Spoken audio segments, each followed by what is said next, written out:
my first assignment was to Fort Sam Houston, Texas, where they sent me to the Medical Service Corps Officer Basic course with a follow-up tour to the Battalion Surgeon Assistance course. Battalion surgeons were what people now call physician's assistants. You see them in all the doctor's offices, but the Army program was really the genesis for all of those particular programs.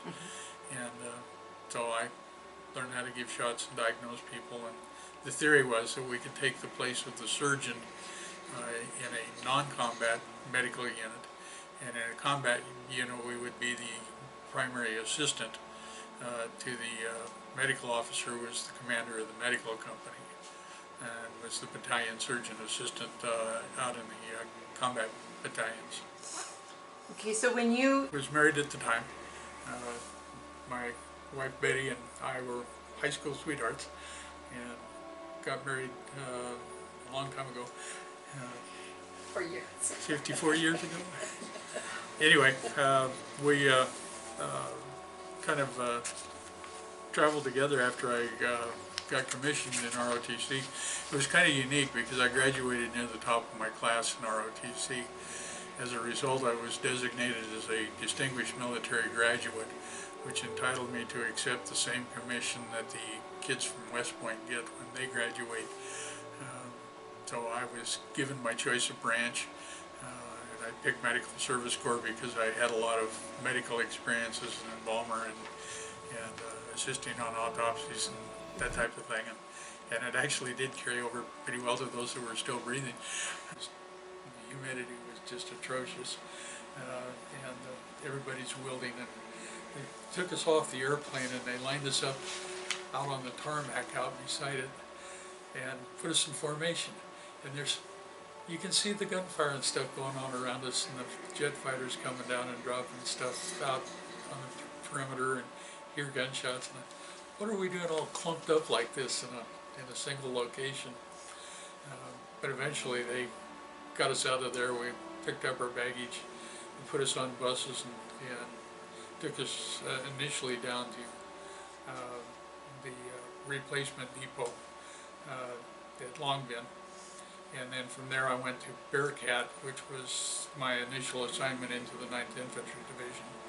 An M16, a Gerber combat knife that my wife got for me just before I left, and a .45 automatic. And people say, well, you're a medic, why were you carrying all that weaponry? Part of my job was to protect my patients and myself. And so we went into the field duly outfitted. In addition to carrying our regular pack with our gear, we also carried quite a bunch of medical supplies. So it was a pretty good load when we were in the field. Fortunately, I got to spend most of my time on board the ship, and I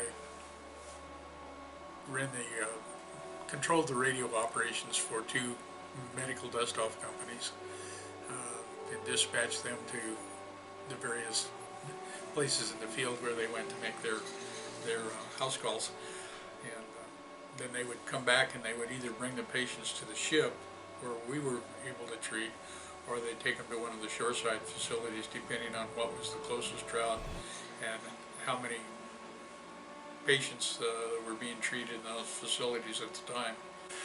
I roomed with with an Army doctor, Dr. Robert Wiesberg, and Bob and I see each other about every 2 years. We go to a reunion of the Mocha Riverine Force. It has all the Navy people and the Army people that were involved with the MRF, and we meet for several days, have a good time, have speakers and all sorts of formal events, but we also have a lot of breakout rooms.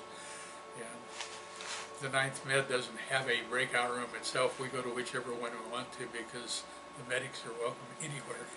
You know, I didn't think I'd done much, but while I was there, but I had guys come up to me and say, "You guys saved my life."